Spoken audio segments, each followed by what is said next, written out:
Hello guys, বন্ধুরা সবাই কেমন আছো? আজকে শুভ মহালয়। আমাদের আজকের রান্নার মেনু, আজকে আমাদের এখানে মাছ আছে, রুই মাছের ঝাল হবে।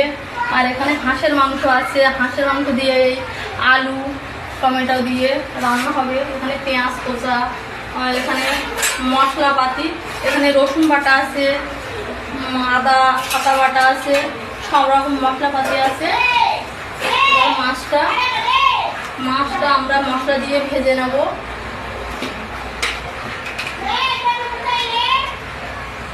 মাছটা মশলা দিয়ে আগে হলুদ দিলাম, তারপরে লবণ দিলাম, তারপরে একটু লঙ্কার গুঁড়ো দিলাম, তারপরে এভাবে